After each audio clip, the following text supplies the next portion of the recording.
We're down there on the border. We actually, the Department of Homeland Security is issuing these. They're processing. They're doing field processing of illegal aliens because they're so overwhelmed. And you'll find these little strips of plastic that actually have the Department of Homeland Security logo on them and title on them, and they're basically, that's what they're doing. They're processing them on the spot. They're putting them on buses, handing them over to NGOs, and then shipping them anywhere they want in the country. And I actually witnessed some of the paperwork that they're given. It says that you have to appear, you have to turn yourself in to an ICE officer within 60 days of arriving at your home destination. But they get to pick. These people get to pick where they go. And the craziest part about it is you go across the border, you go into Mexico. I have bags full of illegal alien passports, IDs, information that they've dropped along the way. And we've interviewed many of them. And they said the reason that they're dropping their IDs is they're told that they have an easier time of getting into our country. It is a disaster waiting to happen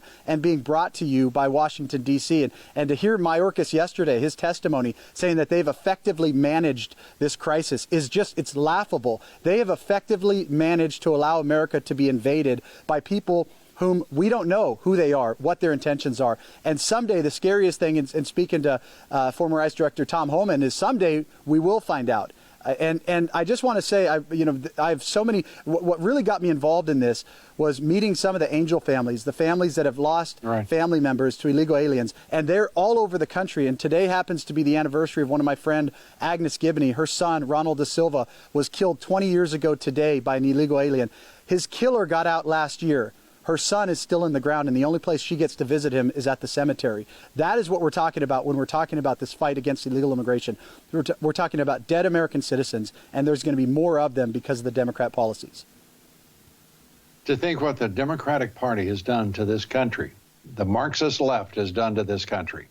And by the way, with the full, complete, and utter dependency and approval of corporate America, it is disgusting. Right. The American Chamber of Commerce, the U.S. Chamber of Commerce, I want to say it again. They should be ashamed. They should be out of business, in point of fact. The Business Roundtable, all of these organizations, did I mention Wall Street? Also completely behind this, funding it, and as you point out, the nonprofits and non-government agencies that are integral to this.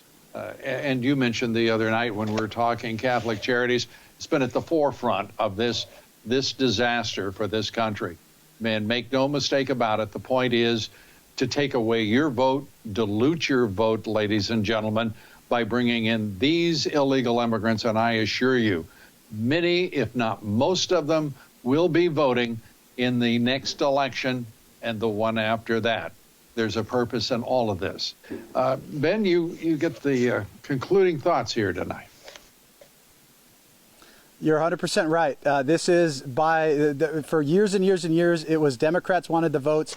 The chambers of commerce wanted the cheap labor. Now it is the destruction of America. We are seeing the undermining of America from within, the undermining of our social safety nets, of our social fabric, the social compact, the construct that created the Constitution that we all live under.